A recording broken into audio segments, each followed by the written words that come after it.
So we are back here at the Brad Group Stadium for another episode of the O Show. Let's get started.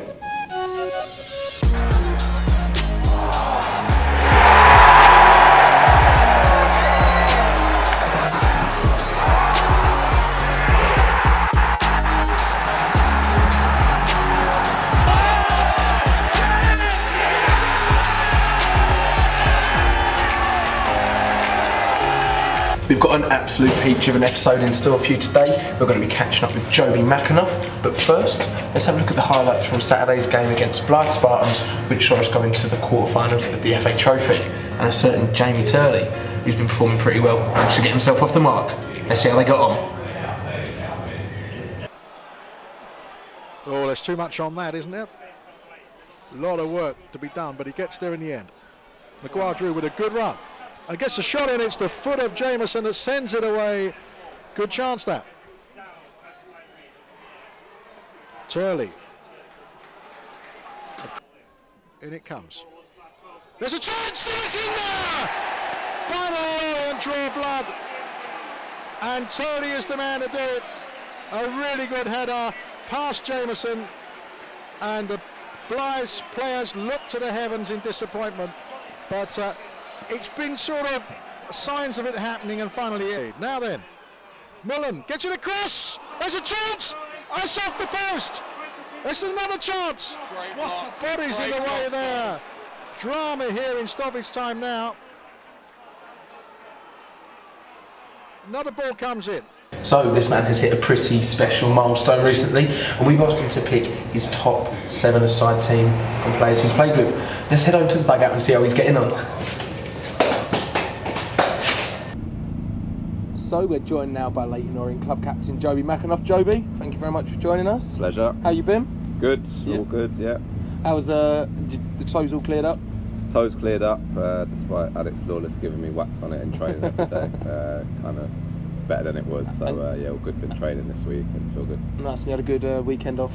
Did you come and watch boys? Of course, yeah, man. We obviously a few of us got rested. Obviously we were here, and yeah, good result in the end. Always tricky games, and you know, great to get through the next round. Yeah, it is. And we're off to. We've got a long trip to Hartlepool on Saturday. You looking forward to it? Yeah, I love overnights. Get away from the kids for a night, get a good night's sleep. But no, we've you know, got a good record away, and you know, we're certainly looking forward to it. Yeah. Nice, nice. Well, the reason why we've got you here today, Jobi, I'm pretty sure you're aware that your appearance in December against Boreham Wood wasn't really a day to remember, but it was your 700th career appearance, excluding internationals. So congratulations. Thank you very much. So we asked you today to pick your best 7-a-side team that you've played with, or pick a 7-a-side team from the best players you played with, and you've got your 7. Yeah, very very offensive, but you know, we're just all about playing football. So yeah, and you got a manager as well. Yes, I've got a manager. Nice. Nice. So yeah, we're ready. So let's get started off. What formation are you going for? Well, as I said, pretty attacking. Because it's 7-a-side, we're going to have basically one proper defender. Okay. And we're going to have a couple just in front of him that can do some little bit above. Yeah, a little bit of dirty work, but also good on the ball. Okay. And then the rest are just. So we're going for one. So keep one, but like a 2, and then.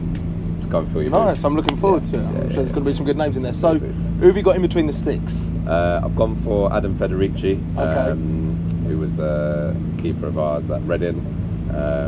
You know, very, very professional keeper. You know, unbelievable athleticism, his distribution at a time when, obviously now it's a big thing in football. You know, keepers good with their feet, and he actually thought he could play on pitch. And tried to join in. Could he? He was alright, He joined in a few times, but he'd go for the spectacular overhead kicks and stuff like that. True Aussie, good at everything, sports-wise anyway. But his distribution was a massive tool for us in terms of the team would break, and we were quite a good counter-attacking team.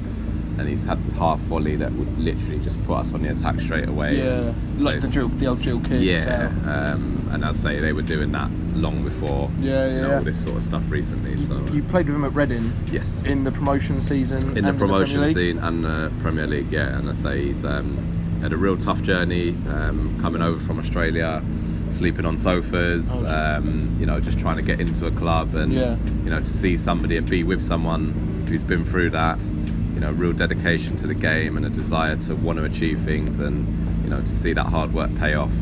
You know, it was fantastic for me to be around that, and you know, someone who never took a day for granted, you know, in training and games wise. So and a top keeper. He'll be keeping plenty of clean sheets. Yes. I'd say. Now, you're one defender. Well, the reason I've got one is because it's Lloyd Doyley, who is, for me, the best one-on-one defender I've ever played with. In training, you just hate going up against him. Was he a centre back or a full back? He's a full back primarily, but he can play centre half as well. As I say, it's only because I'm limited really in terms of the numbers that I've got one defender, but I've just gone for an out and out.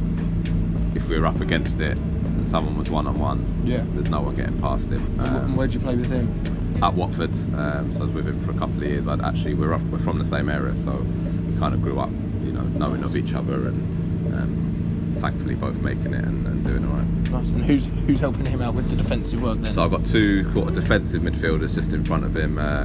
One is Ledgerwood, who I played with actually at 3 different clubs. We came through together at Wimbledon. Then we played together at Crystal Palace, and then again at Reading. You know, real top player, probably one of these players that kind of underrated and goes under the radar a lot, but anyone that's played with him would appreciate the job he did defensively, especially for an attacking player, to enable us to go and get on the ball. Also happens to be one of my good mates, and I couldn't really leave him out, but yeah, he was part of the team that got promoted as well. So I've got a feeling we're going to see quite a few Reading players. There's a few. There's a few. And who's partnering in that defensive midfield position? I'm going with Michael Carrick, who I'm sure you would have heard of. I think we've all heard of Michael Carrick. That's for the younger ones out there. Right, cool. He's doing a decent job with Ole at the moment, he's doing all right. He's doing all right. But for me, the best player I've ever played with in terms of, you know, technically, for a central midfielder, never gave the ball away. You know, his range of passing, just the control that he had at the time in the Championship, and him being a big name, you know, people were always going after him and trying to stop him, and he still found a way to create space and get on the ball and make things happen. And he came through West Ham when? So I was there with him, it was in the Championship season, and he left, he went on to Spurs, I think it would have been after that, and obviously on to Man United. But in the brief time I played with him, he was just pure class. Massively underrated as well, he just doesn't get the... I think he was. I think he's unlucky that he was in a generation of Lampard, Gerrard, Scholes, you know, some of the best midfielders we've ever produced. For me, I still think you maybe could have found a place for him, just because of what he brings to the table and that sort of control that he can give you over a game. And you only have to look at his career at Man United, and anytime there was a big game, he'd be playing. And obviously served them very, very well. And he's won unreal amounts as well. Yeah, he's top scorer, man. So yeah. We'll get a little bit more attacking now. We'll start pushing up the pitch. Yeah. So we're going to go with Gylfi Sigurdsson, who another obviously baller. Yeah, played with Reading again. He was only a kid then. Was he there in the promotion season with Reading? No, so he went maybe 1 or 2 seasons before that. So I was with him for a year, and just a young lad who I could tell from that time was going to go straight to the top. Not just ability, but once again his work ethic, which for me is a massive thing, and it's a very important thing for me, and all these players have got that in abundance. That he'd be out doing his free kicks after training every day, and it was so good to see a young kid, and at the time he was a kid, from probably sort of 18, 19 maybe a touch older, but young still, and everyone else is rushing off to go and play Xbox or do this or do that, and he's literally the last one out there doing his free kicks and you know, perfecting what will go on to be a major asset in terms of his game. He's had a good career, Gylf. He's been about, but do you think he's kind of lived up to... Well, yeah, he's gone for 40 odd million, so not too bad. You know, at that top level you get judged a lot of the time on things like that, because they bought him for 40 million. Is he worth it, or 50, whatever it was? But he's very, very proven in the Premier League. You only have to look at his record, whether it be assists, the goals he chips in. You know, he can hit a free kick as well. Yeah, he produces, man. And I think, as you say, as you go higher, probably that pressure then intensifies. whereas at a Swansea, who's probably not expected to do as well, you can get away with a few games where you probably haven't scored or assisted, whereas when you're now Everton, he's now kind of their he's the go-to guy. So but yeah, he's once again for me top and class. so he's going to sit just in front of Ledgerwood and Carrick, Yes. Nice. And then we've got 2 strikers, Andy Johnson, who I played with at Crystal Palace. Once again in the Championship, actually got a call up to the England squad while playing in the Championship, which once again at that time was an amazing achievement in itself. Just a real joy to play with as a winger and a midfielder, because he worked so hard. He only hung up his boots a couple. Not too long ago. You know, just a little, I'd say a pest, but I mean that in the nicest possible way. You know, never gave the defenders a moment's rest. Really good finisher, and just a real live wire. Great character as well. Good to have around the changing room.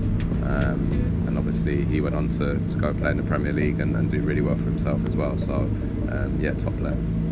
Cool. And who's you playing up top with? I'm going to go for Shane Long, another obviously Reading player. A lot of Premier League players in there. Players that have gone and done well or played at a good level. And where did you play with Shane? Reading as well.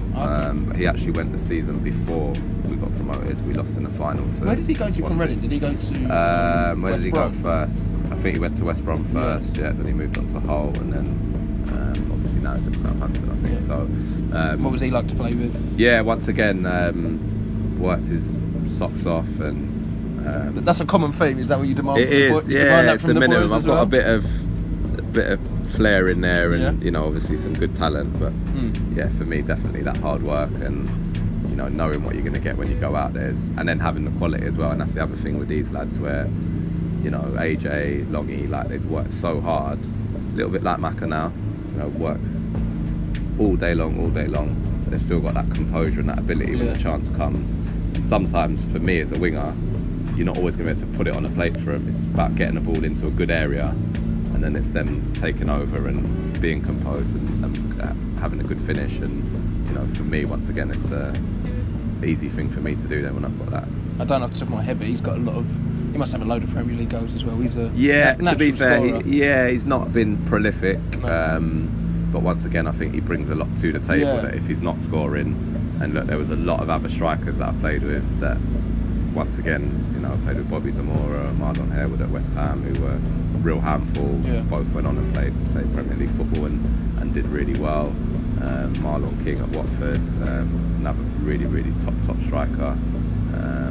You know, also, did you play internationally with Kevin Lisby? I played with Kev here actually when I came the first year. Did you play him internationally as well? No, so he was a bit before my time. Well, I went first, but then I didn't go for ages, and then he went. I like to erase that period from my memory. Okay, yeah. You played with. So I played with Liz. Who would be another one? Yeah. Yeah, for sure, man. Who, once again, for me as a midfielder, was a dream to play with. You know, his link up for not a big lad. You know, his link up play, his touch, and obviously he'd go and finish it off as well. So Liz definitely would be up there for me. And your manager? Manager would have to go. It's a tough one. I've been lucky. I've played for some good managers. We can say excluding Justin if that makes. Justin would be in the mix, man. I've got to be honest. I've had a really good relationship with him, and of all the levels I played with, he's one of them that I've enjoyed playing for the most. That's without a shadow of a doubt. And, he'd certainly be in that mix. But for this sake, we'll say Ian Dowie would managers. Be up there. Okay, past managers. Ian Dowie would be up there for me. Brendan Rodgers, Brian McDermott, who obviously we had a lot of success with. If I had to pick one, I'd say Brendan Rodgers, just in terms of. Where did you play with? Twice. I played with him at Watford. He came when I was there, and then fortunately he took me to Reading as well. And he left soon after. Unfortunately, it didn't work out straight away there for him. But he obviously went on and done great things as well. So just in terms of tactically and some of the stuff that he was doing, and by then I was sort of 26, 27, so I'd been in the game a while, and still to be doing things that were fresh and new to me at that age, it was really gave me a real sort of second sort of lease of life, really, where I was probably at a time where most players start thinking, oh, it's going to be finishing, and I learned so much from him and wanted to take things on. You know, his coaching was second to none. He was brilliant. So, and he like Justin here, gets the balance of off the pitch and a little bit of banter and good around the lads. And then when it's time to go and it's match time, it's like bang. And it's a hard balance to have as a manager.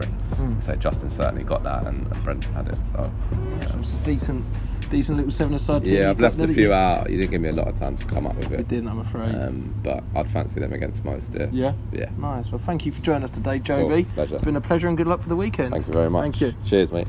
Fantastic as always from the skipper Jobi, and I'm afraid that's all we've got time for. So big thanks to Jobi for coming in today, and thank you to you for watching. Now we head to Hartlepool on Saturday, which is being streamed for the international fans, and you'll be joined on commentary by myself. So hopefully see you there. Up the O's.